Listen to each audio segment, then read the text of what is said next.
আমার তো মনে হয় যেন হিমায়তপুরের গন্ধ এখানে ভেসে আসে। একবার আমাদের আমাদের কি বলে কালীষষ্ঠী মা বসেছিলেন দেওঘরে, ঠাকুর তখন, তো একজন পাটালি নিয়ে এসছে, তো পাটালি নিয়ে এসেছে, ঠাকুর বলছেন যা বড় বউকে দিয়াই। তারপরে কালীষষ্ঠীকে বলছেন, আচ্ছা কালীষষ্ঠী, পাবনায় থাকার সময় এই যে পাটালির কি চমৎকার ছিল বল, তখন এই পাটালি দিয়ে যখন পায়েস হতো কি চমৎকার গন্ধ উঠত। তখন কালীষষ্ঠী মা বলছেন, সে আর বলতে ঠাকুর, আবার আবার যাব আশ্রমে, আবার সব ভোগ করব। ঠাকুর উত্তর দিচ্ছেন, কালীষষ্ঠী তোর মুখে ফুলচন্দন পড়ুক, আর কি ফিরে যেতে পারবো রে? হিমায়তপুরের কথা, হিমায়তপুরের মাটির গন্ধ যেন আমার নাকে আসে। সেখানে কত পাখি ছিল, সেই পাখির গান শোনার জন্য আমার কান অধীর হয়ে আছে। যে মাটি এই শরীরকে ধারণ করেছিল সে বড় সামান্য মাটি নয় রে কালীষষ্ঠী। সেই মাটির কোলে আর কি ফিরে যেতে পারবো রে কালীষষ্ঠী? তাই কই তোর কথা যেন সত্যি হয়। এই বেশি দূর নয়, এটা বনগাঁ, সামনেই বাংলাদেশ বর্ডার। একটু আগেই, কিছুদিন আগে ঠাকুর জন্মেছেন, তো তাই ঠাকুরকে মেনে নিতে বড় কষ্ট, মানে বাস্তবে আমি তাই দেখেছি। তো প্রশ্ন হচ্ছে এইখানেই যে ঈশ্বর যে এক, সেটার বিজ্ঞানসম্মত কারণ যেটা ঠাকুর বললেন সেটাইটাই। দেখুন, আপনারা কোনো সৃষ্টি দেখতে পাবেন না পৃথিবীতে যা একটা সৃষ্টির সাথে আর একটা সৃষ্টির মিল আছে, কোনো না কোনো তফাৎ আছেই। তাই তিনি এক এবং অদ্বিতীয়, এবং সেই জন্যই প্রার্থনা মন্ত্রে আমরা বলে থাকি একম মেবাদ্বিতীয়ম শরণম। তিনি এক এবং অদ্বিতীয়, শুধু এক তাই নয়, he is not only one but unique one. তিনি শুধু এক নন, একেবারে অদ্বিতীয়, তার মতো আর কেউ নেই। এবার প্রশ্ন হচ্ছে ধর্ম, ধর্মটা কি? এখন ধর্মের নামে এত অধর্মের হাতছানি, এত অধর্মের ভণ্ডামি, যে আজকাল ধর্মের কথা বললে মানুষ ভয় পেয়ে যায়। সত্যি কথা বলতে ভয় পেয়ে যায়, একটু সেকি হয়ে যায়, একটু সন্দেহপ্রবণ হয়ে যায়, এবং তার ভিত্তিও আছে। সত্যি কথা বলতে গেলে ধর্মের নামে, ধর্মের মুখোশে আজ এত অধর্মের প্রাধান্য, অধর্মের এত দাপাদাপি, সত্যিই সেখানে যেন ধর্মটা হারিয়ে যাচ্ছে। ঠিক এই জায়গাতেই প্রয়োজন যুগপুরুষোত্তমের। তিনি এসে ধর্মের যে বিকৃত রূপ সেটাকে ঠিক করে দেন। ঠিক করে দিয়ে কি করেন? যেরকম দেখুন ঠাকুর কি করেছেন। ঠাকুর সম্পর্কে যে কথাগুলো বলা হয় যে তিনি নাকি পয়সা বিজনেস করেন, পয়সা দিতে হয়, আর তার জন্য নাকি এই সমস্ত কথাবার্তা বলা হয়।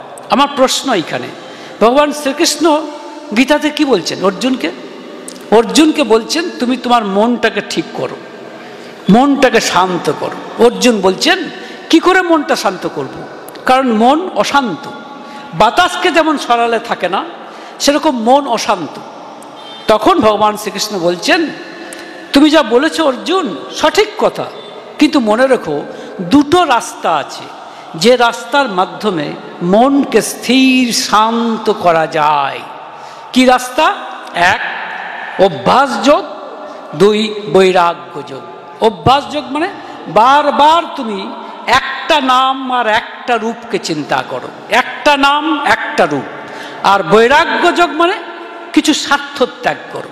সোজা কথা, দুটো কথা ভগবান শ্রীকৃষ্ণ গীতাতে বলছেন, পরিষ্কার করে তিনি বলছেন যে মানে এই যে মনকে শান্ত করা যে খুব কঠিন তাতে কোনো সন্দেহ নেই অর্জুন, কিন্তু দুটো রাস্তা আছে।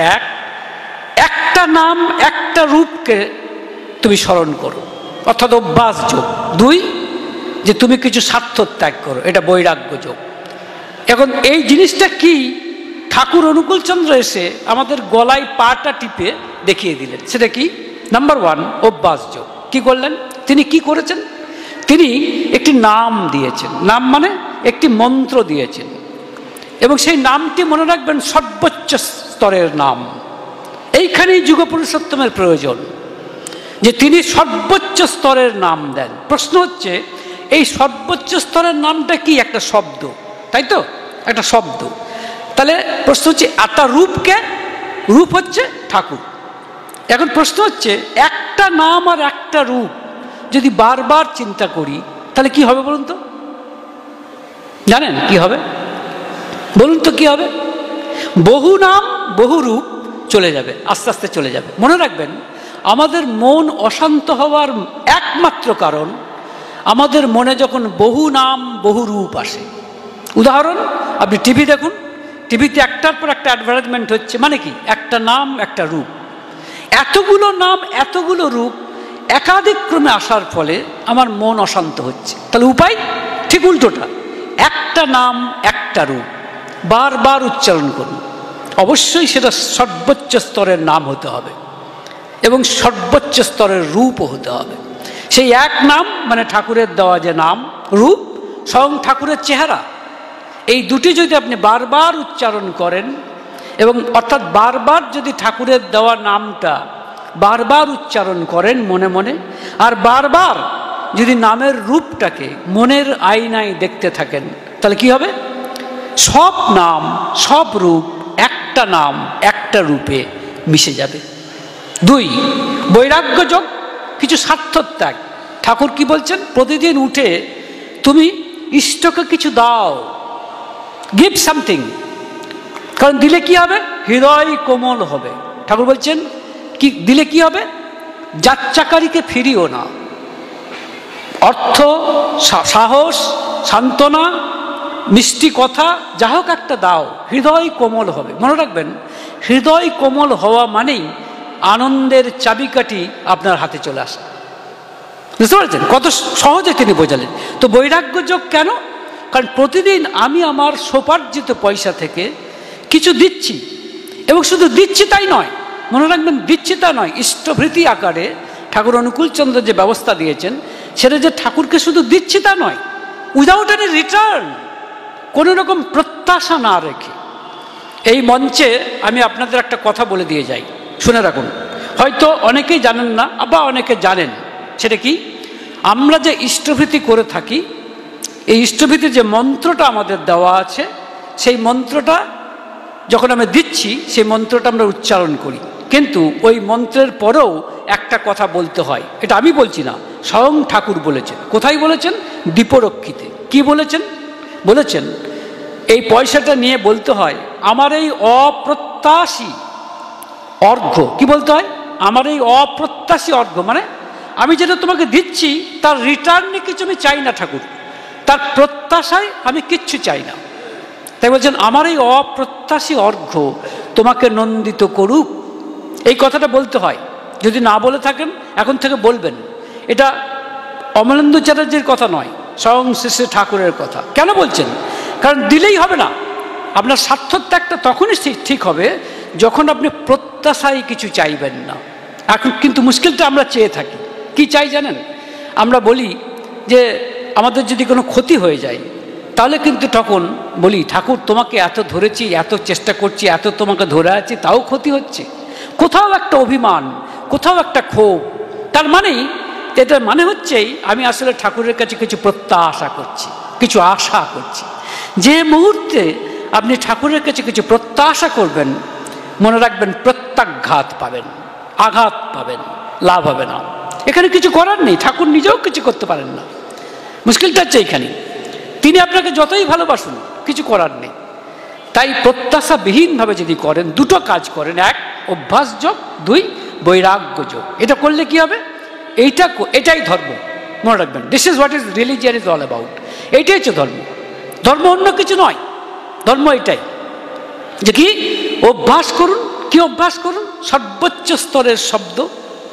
2 সেই রূপকে যিনি এসেছেন শ্রী শ্রী ঠাকুর অনুকূলচন্দ্র, তার চেহারা, এটা হচ্ছে রূপ। একটা নাম একটা রূপ বারবার চিন্তা করুন, তাহলে দেখবেন সব নাম সব রূপ ডুবে যাবে তাতে, আর তখনই আপনি সত্যিকারের শান্তি পাবেন। মনে রাখবেন, শান্তি কথাটার মানে নিথর হয়ে যাওয়া নয়, ইট কাঠ পাথরের মতো নিথর হয়ে যাওয়া নয়। শান্তি মানে মনের সাম্য অবস্থা। সাম্য অবস্থা মানে বিপদেও অর্থাৎ আনন্দও আপনি ততখানি আত্মহারা হবেন না, আর দুঃখেও আপনি ততখানি বিচলিত হবেন না। তার মানে এই নয় যে আপনি আনন্দিত হবেন না। বাড়ি মজা করে একজন ঠাকুরকে বলেছিলেন, একজন ভক্ত, ঠাকুর আচ্ছা গীতাতে যে স্থিতপ্রজ্ঞের কথা বলা হয়েছে, তো আপনাকে তো দেখি কেউ কেউ কেউ কেউ কিছু মানে আনন্দের খবর দিলে সে যতখানি আনন্দিত হয় আপনি তার চেয়ে বেশি আনন্দিত হন। আবার কেউ যদি খারাপ খবর দেয় তাহলে আপনি আরও বেশি মুষড়ে পড়েন। কিন্তু গীতাতে তো এই কথা বলছে না ঠাকুর। ঠাকুর বলছেন, আরে আমি মানুষ নই নাকি, আমার আবেগ থাকবে না, আমি ওসব ভগবান টগবান হতে পারিনি। তাহলে প্রশ্ন হচ্ছে এইখানেই যে ঠাকুর কি বলছেন, তিনি কি আনন্দিত হচ্ছেন না? অবশ্যই হচ্ছেন। তাহলে কি আনন্দে আমরা আনন্দিত হব না? তা নয়। দুঃখে কি বিচলিত হবে না? তা নয়। কিন্তু যখন ঠাকুরকে বলে, ঠাকুর বলছেন তবে কি জানেন না, আমি হাসি কাঁদি আর যাই করি, মনে রাখবেন কথাটা শুনুন, বলছেন আমি হাসি কাঁদি আর যাই করি, আমি যে শিবচন্দ্র চক্রবর্তীর ছাওয়াল অনুকূল চক্রবর্তী সেটা কখনো ভুলে যায় না। এই কথাটাতেই আসল কথাটা আছে। কি কথা? মানে আমরা কি হয়, আমরা আনন্দের সময় এতখানি আত্মহারা হয়ে পড়ি, তখন কিন্তু সেই সময়টুকুতে আর ঠাকুরের কথা মনে থাকে না, আর ঠাকুরের দেওয়া সব নাম উচ্চারণ করার ইচ্ছা হয় না। অথবা এমন একটা শকিং বা এমন একটা দুঃখের খবর, সেই মুহূর্তে কিন্তু আর ঠাকুরের কথা মনে করতে পারি না। কেন পারি না? কিন্তু ঠাকুর তা নয়, তিনি হাসছেন, তিনি কাঁদছেন, কিন্তু ভিতরে ভিতরে কিন্তু তার সবসময় কিন্তু তিনি সেই মানে এক এবং অদ্বিতীয় ঈশ্বরের মানে ঈশ্বরের স্মৃতি, তিনিই যে ঈশ্বর, এই বোধ তাকে কখনো ছাড়ে না। এক দাদা প্রশ্ন করেছিলেন ঠাকুরকে, ঠাকুর আপনি আমাদের নাম ধ্যান করতে বলেন, আপনি কখন নাম করেন ঠিক পাই না তো। কারণ ঠাকুর তো লোকের সঙ্গে কথা বলছেন, মানুষের সঙ্গে কথা বলছেন। ঠাকুর উত্তর দিয়েছিলেন ভারী মজা করে, নাম আমাকে ছাড়ে না। মুশকিল হচ্ছে ঠাকুর বলছেন আমি নাম ছাড়তে চাইলেও নাম আমাকে ছাড়ে। এক্ষেত্রে কি হচ্ছে, অজপ আজব। তো আমি বক্তব্য হচ্ছে এইখানেই, ধর্ম মানে দুটো জিনিস। এক, সর্বোচ্চ স্তরের শব্দকে করুন, কারণ গীতাতেও কিন্তু শব্দের কথা ভীষণ বলা হয়েছে। প্রথম অধ্যায়ে দেখবেন শঙ্খের কথা বলা হচ্ছে। আপনারা জানেন নিশ্চয়ই শ্রীকৃষ্ণের শঙ্খ কি, শ্রীকৃষ্ণের শঙ্খের নাম কি বলুন? পাঞ্চজন্য। অর্জুনের দেবদত্ত, আচ্ছা ভীমের পৌণ্ড্র, নকুলের সুঘোষ, সহদেবের পুষ্পকৌ। মানে চমৎকার করে মানে প্রথম অধ্যায়ে বলছেন ভগবান শ্রীকৃষ্ণ, মানে মানে গীতাতে তিনি বলছেন যে পাঞ্চজন্যম হৃষিকেশ দেবদত্তম ধনঞ্জয় পৌণ্ড্রম দগ্ধম মহাশঙ্খম ভীমকর্মাবিকোদরঃ অনন্ত বিজয়ম রাজা কুন্তী পুত্র যুধিষ্ঠিরঃ নকুল সহদেবশ্চ সুঘোষ মণিপুষ্পকৌ। যে শ্রীকৃষ্ণের শঙ্খের নাম পাঞ্চজন্য এবং এবং অর্জুনের হচ্ছে দেবদত্ত, ভীমের হচ্ছে পৌণ্ড্র, যুধিষ্ঠিরের হচ্ছে অনন্ত বিজয়, নকুলের হচ্ছে সুঘোষ এবং সহদেবের হচ্ছে পুষ্পকৌ। এই শঙ্খের কথা কেন বলা হচ্ছে? এই আওয়াজ, শব্দ শব্দ শব্দ। একটা গান লিখেছিলেন আমাদের কি বলে কৃষ্ণপ্রসন্ন ভট্টাচার্য, পাঞ্চজন্য বাজে কি আবার আসিলে কি তুমি বিশ্বভূপ। বলেছেন পাঞ্চজন্য বাজে কি আবার। এই শঙ্খের আওয়াজ একটা আশ্চর্য আওয়াজ। মনে রাখবেন সারা বিশ্ব ব্রহ্মাণ্ড একটা শব্দ, তাই মনে রাখবেন শব্দ শব্দ শব্দ। তাই ধর্ম মানে দুটো কথা, এক শব্দ সাধনা, দুই স্বার্থত্যাগ, কিছু দিতে হবে এবং প্রত্যাশা রহিতভাবে, এটাই ধর্ম। উপদেশ তুই যতই দিস না কেন উদাহরণ হওয়া আগে। আমি বড় বড় কথা বলছি, আমি নিজে উদাহরণ সৃষ্টি করতে পারছি না, সে উপদেশের কোনো মূল্য নেই। দেখুন ঠাকুরের ক্ষেত্রে তিনি কত মানবিক। একদিন তিনি আশ্রমের মধ্যে ঘুরছেন, সেখানে আমি কিন্তু ঠাকুরের কথা বলবো, আমি সংগঠনের কথা বলতে এখানে আসিনি, আমি এসেছি শ্রী ঠাকুরের জীবন দর্শন আলোচনা করার জন্য। তো ঠাকুর আশ্রমের মধ্যে ঘুরছেন, সেখানে চারুচন্দ্র সরকার বলে একজন দাদা, যার হাতের লেখা ছিল চমৎকার, তিনি ঠাকুরের বাণীগুলি লিখে আশ্রমে টাঙিয়ে রাখতেন। হয়তোবা সেই থেকেই আজও এই যে বাণীগুলি টাঙানো হচ্ছে তারই হয়তো প্রেরণা পুষ্ট। সেই চারুচন্দ্র সরকার মহাশয় বয়সকালে অসুস্থ হয়ে পড়েছেন, শরীর খারাপ হয়ে গেছে। রাস্তায় ঠাকুরের সাথে দেখা। ঠাকুর বলছেন, চেহারা অমন হয়েছে কেন? মানে শরীর খারাপ হয়ে গেছে। চারুদা বলছেন, কি করব, পেটের অসুখ, তার উপর এখন আবার আমাশা হয়েছে। ঠাকুর বলছেন, তা অসুখ হলি প্যারির কাছে ওষুধ খালি হয়। আপনারা জানেন আশ্রমের ডাক্তার প্যারিদা। তো চারুদা বলছেন, আপনি তো ওষুধের কথা বলছেন, সে তো অনেক টাকা পয়সার ব্যাপার। ঠাকুর উত্তর দিচ্ছেন, আগে তো জীবন, তারপরে টাকা। এই ডাক্তার ভবানীকে, ভবানীদা ছিলেন ক্যাশিয়ার, তাকে বললেন, ওর জন্য যা খরচা হবে তা তো দেবেই, এবং প্যারিকে বলবে যাতে ভালোভাবে চিকিৎসা করতে পারে। তারপর বললেন, শোনো, ওষুধ তো খাবাই, তার সাথে 4-5টা করে থানকুনি পাতা চিবাইয়া জল খাইয়া ফেলবে। তখন চারুদা বলছেন, আপনি তো থানকুনি পাতা খাওয়ার কথা বললেন, আমি থানকুনি পাতা পাবো কোনে? সেই সময় ঠাকুরের সাথে যারা ছিলেন তাদের মধ্যে একজন বলে উঠলেন, ওহ, থানকুনি পাতা কোথায় পাবে সেটাও কি ঠাকুর বলে দেবেন নাকি? ঠাকুর তাকে ধমক দিয়ে বললেন, তা তোমার কাছে যদি না পায় তাহলে আমাকে না বলে কার কাছে বলবে? দিলে তো রোগা লোকটাকে করা কথা শুনিয়ে, কই বলতে তো পারলে না? চারুদা, আপনি ভাববেন না থানকুনি পাতা আমরা জোগাড় করে দেব? তাহলে যে রোগা লোকটা মনে জোর পায় তা বোঝো না? তোমরা কি আমাকে মনে করো মানুষের কাছ থেকে দূরে রাখলেই আমাকে শান্তিতে থাকবে? না, বরং তোমরা যদি মানুষের জন্য করো তবেই আমি শান্তিতে থাকবো। এই হচ্ছেন ঠাকুর। বাদ দিন ধর্ম, বাদ দিন ঈশ্বর, আগে মানবিকতা।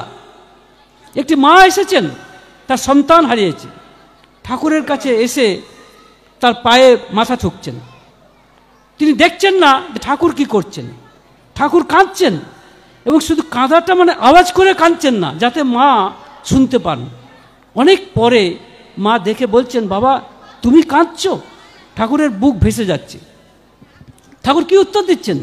বলছেন, আমি কাঁদবো না তো কাঁদবে কে? তোদের দুঃখে আমি কাঁদবো না তো কাঁদবে কে? আচ্ছা ভেবে দেখুন তো, যিনি স্বয়ং ঈশ্বর তিনি কি বলতে পারতেন না, আরে তোর ছেলে মারা গেছে তো কি হয়েছে, আত্মা তো থাকবে না? তো তিনি মানুষের দুঃখে দুঃখী, মানুষের সুখে সুখী। এ যদি না হতে পারেন তাহলে ধর্ম হয় না, ঈশ্বর হয় না। এসব করে কিচ্ছু লাভ নেই। মাতা মনমোহিনী দেবী ঠাকুরের অন্নপ্রাশনের সময় যে বাণীটি লিখে গিয়েছিলেন, ঠাকুর সারা জীবন তা পালন করেছেন। আপনারা সবাই জানেন, তবু বলতে ইচ্ছে করে, অকুলে পড়িলে দিনহীন জনে নুয়াইও শিরি কহিও কথা, কুল দিতে তারে সেধো প্রাণপণে লক্ষ্য করি তার নাসিও ব্যথা। এটা ঠাকুর চিরকাল করে গেছেন। কত পাপী মানে তাপী মানুষ এসেছে ঠাকুরের কাছে, লোকে বলেছে এইসব চোর ডাকাত শয়তানরা আপনার এখানে আসে, আপনি এদেরকে প্রশ্রয় দেন কেন? ঠাকুর বলেছেন, হাসপাতালে তো রোগীরাই আসে, হাসপাতাল কি তাকে তাড়িয়ে দিতে পারে? এই তো ঠাকুর। এগুলো বোঝার চেষ্টা করুন, উদাহরণ হবার চেষ্টা করুন। আগে মানবিক হন, তারপরে ধর্মের কথা। এবার ধর্মের কথা একটু আসছি। ঠাকুর যে ধর্মের কথা বললেন, এটা একটু অনন্য ধর্ম। ঠাকুরের কথা স্রেফ 3টি। কি বলছেন? ঈশ্বর এক, ধর্ম এক, প্রেরিত পুরুষেরা একই বার্তাবাহী। বোঝার চেষ্টা করুন, এই ধর্মের মধ্যে হিন্দু ধর্ম, মুসলমান ধর্ম, ইসলাম ধর্ম, বৌদ্ধ ধর্ম, কোনো ধর্মের ব্যাপার নেই। সমস্ত ধর্মের জন্য, সমস্ত মানবতার কাছে এটি সত্য। প্রথম কথা তিনি কি বললেন? ঈশ্বর এক এবং অদ্বিতীয়। এর কোনো প্রমাণ দেখাতে পারেন? প্রমাণ আছে? আপনাদের সামনে কি মনে হয়? দেখুন ঠাকুর কি সহজ উত্তর দিলেন। বললেন তার সৃষ্টিই তার প্রমাণ। বললেন তার সৃষ্টিই তার প্রমাণ যে ঈশ্বর এক এবং অদ্বিতীয়। দেখুন তো বুঝতে পারেন কিনা। ধরুন এখানে এতজন মানুষ রয়েছেন, প্রত্যেকে কিন্তু আলাদা নয় কি? তাহলে প্রত্যেকেই এক এবং অদ্বিতীয়, তার মতো কেউ নেই। এই যে আমি আপনাদের সামনে প্রফেসর অমলেন্দু চ্যাটার্জি আলোচনা করছি, সারা বিশ্ব ব্রহ্মাণ্ডে আর একটা অমলেন্দু চ্যাটার্জি বার করতে পারবেন না। অমলেন্দু চ্যাটার্জি এক এবং অদ্বিতীয়, শুধু এক নয়, তার মতো আর কেউ নেই, তাই না? সেরকম ঠাকুর ভগবান ঈশ্বর নিজে যেহেতু এক এবং অদ্বিতীয়, তাই তার সৃষ্টিকে করেছেন, প্রত্যেকটা সৃষ্টিকে করেছেন এক এবং অদ্বিতীয়। এটাই প্রমাণ, আর আলাদা প্রমাণ লাগে না যে ঈশ্বর এক এবং অদ্বিতীয়, এটা বোঝাতে। ঈশ্বর এক এবং অদ্বিতীয় মানে ঠাকুর বলছেন তার সৃষ্টিই তার প্রমাণ। এর চেয়ে বড় সায়েন্স আর হয় না, এর চেয়ে বড় বিজ্ঞান আর হয় না। চোখের সামনে দেখতে পাচ্ছি, যা চোখের সামনে দেখতে পাচ্ছি তাকে অস্বীকার করি কি করে? তারপর দেখুন, এই যে দাদা বলছিলেন, এবং এবারে ঠাকুর ধর্মটা কি এনেছেন, ধর্ম সম্পর্কে ঠাকুর পরিষ্কার এই কথাটাই বলছেন, বাঁচা বাড়া। দেখবেন বাঁচা বাড়ার পথে যেটা প্রতিবন্ধকতা, সেটা একটাই, এটাই যে আজ এত মানুষের মধ্যে একটা ভালো মানুষ খুঁজে পাওয়া যাচ্ছে না। সমস্যাটা কোথায়? একটা ভালো মানুষ খুঁজে পাওয়া যাচ্ছে না। একদম প্রথমে যিনি আলোচনা রেখেছিলেন, তিনি বলেছিলেন মানুষ জন্মায়, তৈরি হয় না। এটা যে কত বড় সত্যি কথা তার প্রমাণ শুনুন। একজন অত্যন্ত জ্ঞানী ব্যক্তি ঠাকুরের কাছে এসেছিলেন, এসে বলেছিলেন, আচ্ছা জন্ম যেখানেই হোক না কেন, ভালো পরিবেশ যদি সৃষ্টি করা যায়, ভালো শিক্ষা যদি দেওয়া যায়, তাহলে তাদের উন্নতি হবে না? এই প্রশ্ন করেছিলেন ঠাকুরকে। বলছেন যদি ভালো পরিবেশ সৃষ্টি করা যায়, ভালো শিক্ষা দেওয়া যায়, তাহলে তাদের উন্নতি হবে না, জন্ম যেভাবেই হোক? ঠাকুর উত্তর দিয়েছিলেন, দেখুন একই মাটিতে আম গাছও জন্মায়, কাঁঠাল গাছও জন্মায়, একই মাটি থেকে পোষণ নিচ্ছে, একই পরিবেশ, কিন্তু আম গাছে আমই জন্মায়, কাঁঠাল জন্মায় না, কাঁঠাল গাছে কাঁঠাল জন্মায়, আম জন্মায় না।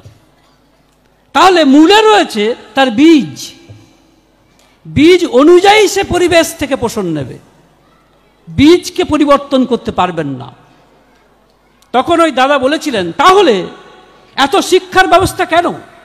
রাষ্ট্রে এত শিক্ষার ব্যবস্থার প্রয়োজন কি? ঠাকুর বলেছিলেন, শিক্ষার দ্বারা মানুষের ভিতরকার গুণগুলো বিকশিত হয়, কিন্তু প্রকৃতি পাল্টায় বলে আমার মনে হয় না।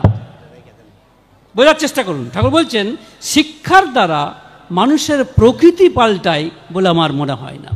তারপরে ঠাকুর বলেছিলেন, যে শয়তান চোর, সে তাকে যদি আপনি শিক্ষা দেন, তাহলে সেই শিক্ষার বলে আরো ভালো করে চুরিটা কি করে করা হয় সে চেষ্টা করবে, কারণ তার বীজ, তার জিন একথা বলছে, তার জিনটাকে এটা ডিকটেট করছে।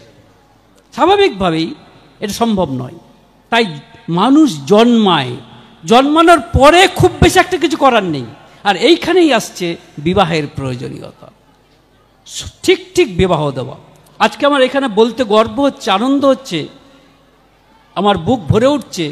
এই নারায়ণগঞ্জ সৎসঙ্গের বর্তমান যিনি সভাপতি ভারতের শ্যামল কর, সে কিন্তু একটি সুবিবাহ বলে একটি প্রতিষ্ঠান গড়ে তুলেছে। সেখানে কিন্তু বিনা পয়সায় এই ব্যবস্থা করার চেষ্টা করা হচ্ছে। সেই প্রতিষ্ঠানের সঙ্গে আমিও কিঞ্চিত যুক্ত আছি, আপনাদেরকেও বলে রাখছি, সেখানে যোগাযোগ করতে পারেন, বিনা পয়সায় সম্ভব হবে। তবে যেহেতু এটা ইন্টারন্যাশনাল, তাই কতখানি সম্ভব হবে জানি না, কিন্তু ভারতের মধ্যে ছোট্ট করে হলেও ঠাকুরের যে অভিপ্রেত যে বস্তুটি সুবিবাহ, তার একটি বাস্তব রূপ বাস্তবায়িত করতে চাইছেন এই শ্রী শ্যামল কুমার কর। তার জন্য আমার পক্ষ থেকে আমি অত্যন্ত তাকে আমি বলবো আন্তরিক শ্রদ্ধা জানাই। তো ধর্ম কাকে বলে? ঠাকুর এটাই বলছেন, ধর্ম মানে বাঁচা বাড়া, বাঁচা বাড়া, আর কিছু নয়। ঠাকুরকে জিজ্ঞেস করা হচ্ছে বাঁচাটা কি? সবাই তো বেঁচে আছে, যারা ধর্ম করছে না তারাও তো বেঁচে আছে। এর উত্তর হচ্ছে এই, খুব সহজ উত্তর। ঠাকুর বলছেন বেঁচে আছে, কিন্তু অনেকেই প্রবৃত্তিগুলির অভিভূতি নিয়ে বেঁচে আছে। প্রবৃত্তিগুলি আমার দাস, আমি কার্যকারণে প্রবৃত্তির দাস হয়ে পড়েছি। একটি মেয়েকে দেখে আমার ভালো লাগছে, ভালো লাগা উচিত নয়, তার জন্য তাকে আমি চাইছি, আমার উচিত নয়, কিন্তু আমি চাইছি। তার মানেই হচ্ছে আমাকে বিপথে নিয়ে যাবে। এটা বাঁচা নয়, এ বাঁচা নয়, এটা সমাজের সর্বনাশ করে দেবে। ঠাকুরকে জিজ্ঞেস করেছে বাড়াটা কি? আপনি তো বাঁচা বললেন, বাড়াটা কি? ঠাকুর বলেছিলেন বাড়া মানে ঈশ্বরের দিকে যাওয়া, এভলিউশন, ঈশ্বরের দিকে যাওয়া। আর প্রেরিত পুরুষেরা একই বার্তাবাহী। প্রেরিত পুরুষ কারা? যারা এসছেন রামচন্দ্র, ভগবান শ্রীকৃষ্ণ এবং অন্যান্য রামকৃষ্ণ, বুদ্ধ, যিশু, মোহাম্মদ, চৈতন্য, রামকৃষ্ণদেব এবং সর্বশেষ শ্রী ঠাকুর অনুকূলচন্দ্র। প্রেরিত পুরুষের একই বার্তাবাহী।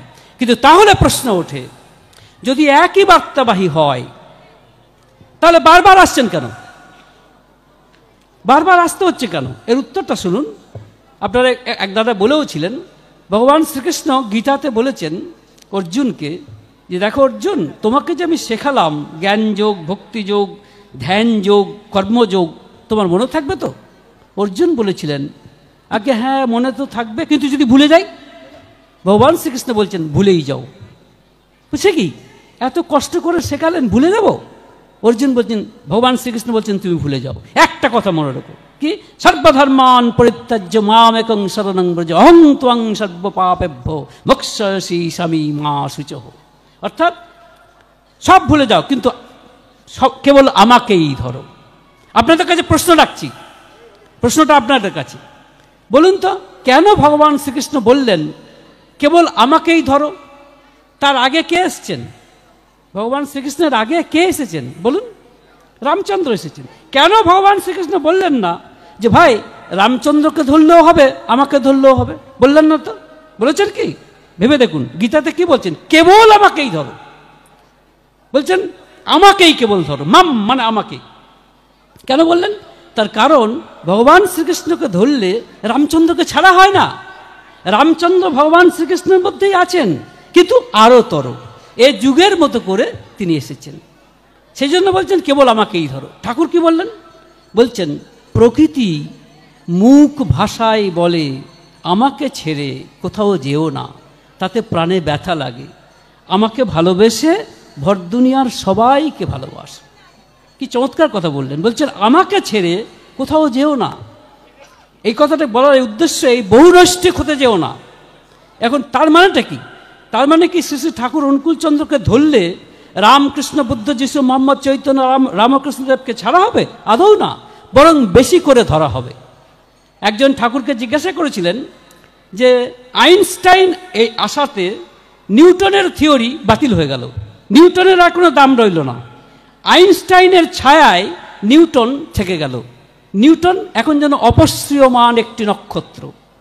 ঠাকুর উত্তর দিয়েছিলেন আমার তা মনে হয় না, আমার মনে হয় নিউটন আইনস্টাইনের দ্বারা আরও বেশি এক্সপ্লেন্ড হয়েছেন, আরও বেশি ব্যাখ্যায়িত হয়েছে। ঠিক সেরকম শ্রী ঠাকুর অনুকূলচন্দ্রকে ধরলে আপনি রামকৃষ্ণ, বুদ্ধ, যিশু, মোহাম্মদ, চৈতন্য, রামকৃষ্ণদেবকে আরও বেশি করে বুঝতে পারবেন। ঠাকুর কাউকে ছাড়তে বলেননি, কিন্তু ধরতে হবে যুগপুরুষোত্তমকে, এর থেকে কোনো রেহাই নেই। সুতরাং প্রেরিত পুরুষেরা যদিও একই বার্তাবাহী, কিন্তু তথাপি যুগের প্রয়োজনে সমস্যা আলাদা। সেই সমস্যা অনুযায়ী তারা সমাধান দেন। এ যুগে যে সমাধানটি তিনি দিয়েছেন সব থেকে কঠিনতম সমস্যা মানুষ। আজকে মানুষ তৈরি হচ্ছে না, ভালো মানুষ নেই, যার জন্য মানুষের নাম আর রূপ ধরে যেন কতকগুলি পশুর সামিল। তা যদি না হতো তাহলে দেশে এত ধর্ষণ, এত চুরি, ডাকাতি, শয়তানি, রক্তক্ষয় হয় কি করে? স্বাভাবিকভাবেই সমস্যাটা হচ্ছে মানুষ তৈরি করা। আর সেই জন্যই ঠাকুর বলছেন সুবিবাহ। এই সুবিবাহের কথা তিনি এত জোর দিচ্ছেন, এবং এই সুবিবাহ করতে গেলে ক্রাইটেরিয়াগুলি জগদীশ দা যেটা বলছিলেন আমি আর রিপিট করব না। বর্ণ, বংশ, স্বাস্থ্য, চরিত্র এইগুলো করতে হবে। সব ক্ষেত্রেই বর্ণ তা নয়, কিন্তু যেমন কালীষষ্ঠী মায়ের এক মেয়ে, তার নাম আপনার, সেই মেয়েটি বিয়ে হওয়ার পরেই কিছুদিনের মধ্যে স্বামী মারা গেছে। তা ঠাকুর একদিন দেখা হয়েছে আশ্রমে, তো ঠাকুর তাকে বলছে শোন, এবার যদি বিয়ে করিস তাহলে বিপ্র সাথে বিয়ে করবি। মানে আপনারা জানেন কালীষষ্ঠী মা হচ্ছেন বৈশ্য। তা ওই মাটিকে বলছেন এটি শুনেছেন মেয়েটি, এবং সে শুনে কালীষষ্ঠী মাকে বলেছেন। আর কালীষষ্ঠী মা অত্যন্ত দাপুটে মহিলা, সে এসে ঠাকুরকে বলছেন ঠাকুর আপনি তো ওরা কইছেন বিপ্রের সাথে বিয়ে দিতে, তা বিপ্র পাবো কোনে? তা ঠাকুর বলছেন আমি কি কইছি এখনই বিয়ে দে, আগে দেখ শোন তারপরে বিয়ে দিবি। তখন কালীষষ্ঠী মা বলছেন ঠাকুর একটা কথা কমু? বল। বলছিলাম কি অমুক চক্রবর্তী আমার মেয়ের পিছনে পিছনে ঘোরে, ওকে বিয়ে দেবো। ঠাকুর কি বললি? তোর মেয়ের পিছনে পিছনে করে শুনেই ঘেন্না ধরে গেল, কোনো দরকার নেই, তার চেয়ে তোর নিজের বর্ণে বিয়ে দে। তার মানে বুঝতে হবে শুধু বর্ণটাই শেষ কথা নয়, বর্ণ, বংশ, চরিত্র, স্বাস্থ্য সবগুলো। শুধু যদি বর্ণ হতো তাহলে শেষ কথা বলছেন না। এইখানেই ঠাকুর অনুকূলচন্দ্র যেরকম ঠাকুর বলছেন মায়েদের সম্পর্কে। একজন জিজ্ঞেস করছেন যে আচ্ছা, একজন মাকে যদি ডাক্তার দেখতে আসে, পুরুষ ডাক্তার, সে তো তাকে গায়ে স্পর্শ করবে, সেটা কি অ্যালাউড? ঠাকুর বলছেন অবশ্যই, আগে জীবন তারপরে কথা। এইখানেই ঠাকুর অনুকূলচন্দ্রের বাস্তবতা। সুতরাং এটা বোঝার চেষ্টা করবেন যে ধর্ম হচ্ছে স্বার্থত্যাগ। ধর্ম মানে স্বার্থত্যাগ, ধর্ম মানে শুধু নাম করা নয়। কিন্তু নামের কথাটা বলতেই হবে। এবং নামটা কি? ঠাকুর যে নামটা দিয়েছেন, প্রশ্ন হতে পারে এই নামটাই বা কেন করব? উত্তর হচ্ছে এটি হচ্ছে সর্বোচ্চ স্তরের নাম। যে নামগুলোর সাথে আমরা পরিচিত, যেমন ওং, হ্রিং, ক্রিং, রামকৃষ্ণ, এরকম নাম আছে। 3 ধরনের নাম, একটি হচ্ছে ভাবাত্মক, একটি ধনাত্মক, একটি ধুনাত্মক। আমাদের ঠাকুরের দেওয়া যে নাম সেটি ধুনাত্মক। এটি হচ্ছে শব্দ স্পন্দন, ভাইব্রেশন অফ সাউন্ড। এবং এই নামের মধ্যে সমস্ত নামের মরকজ নিহিত আছে। শুধু তাই নয়, তার চেয়েও বেশি, সর্বোচ্চ স্তরের এই নাম। এই নাম যদি আপনি ঠিক ঠিক করে যান, তার মানে ঠাকুর বলছেন নার্ভের উপরে এর প্রভাব পড়বে এবং ধীরে ধীরে আপনি সব কিছু আপনার বোধের মধ্যে আসবে। এইখানেই এই নামের সার্থকতা। কিন্তু গতকাল একটি গান শুনছিলাম, বা আজকেই, সম্ভবত আজকেই কোথায় এখানে গানটা শুনলাম যে নামেতে হোক না কেন পাষাণ হৃদয়, নামেতে গলিয়া যাই বেড়ে। আপনারা কি মনে করেন যে নাম করলেই সব হবে? কি মনে করেন? এটা কিন্তু ঠিক নয়। শুধু নাম করাটা যথেষ্ট নয়। শুধু নাম করলে 50% কাজ হবে। যদি 100% কাজ পেতে চান তাহলে নামীকে স্মরণ করতে হবে। কেন? উত্তরটা খুব সহজ। ঠাকুর বারবার মায়েদেরকে বলছেন বা দাদাদেরকে বলছেন, মণি খুব নাম করো, কিন্তু নামীকে ভুলো না, নামীকে ভুলো না। বোঝার চেষ্টা করুন কিরকম? যখন আপনি নাম করছেন তখন যেন আপনার মনের আয়নায় ঠাকুরের ছবিটা ভেসে ওঠে, কারণ তিনি নামী। এই নামীর ছবিটা ব্যতি রেখে যদি নাম করে যান তাহলে অর্ধেক কাজ হবে, পূর্ণ কাজ কিন্তু হবে না। প্রমাণ হচ্ছে এই যে ধরুন আজকে একটি দম্পতি আমার কাছে দীক্ষা নিল, তার মেয়েটির কি নাম যেন ভুলে যাচ্ছি, তা বৃন্দা তার নাম। তাই মাটিকে বলছিলাম যে তোমার মেয়ের নাম বৃন্দা। বলছে হ্যাঁ। আচ্ছা, এই বৃন্দা নামটি তো 1000 জনের থাকতে পারে না? তা তুমি যখন বাড়ি থেকে হয়তো বেরিয়ে গেছে তোমার মেয়ে, বৃন্দা বৃন্দা বলে ডাকছো, তখন কি শুধু নামটাই ডাকছো? তোমার মেয়ের ছবিটা কি তোমার মাথায় আসে না? কারণ 1000 বৃন্দা আছে তো, সেই সব তুমি কি যখন বৃন্দা বলে ডাকছো তখন কি 1000 বৃন্দাকে ডাকছো না, তো তোমার মেয়েকেই ডাকছো। তার মানে তোমার মেয়ের ছবিটাও কিন্তু তোমার মাথায় আছে। ঠিক সেরকম যখন আমার ঠাকুরের নাম আপনারা করবেন তখন কিন্তু ঠাকুরের প্রতিচ্ছবি, ঠাকুরের বড় তনুটুকে আপনার মনের আয়নায় দেখার চেষ্টা করবেন।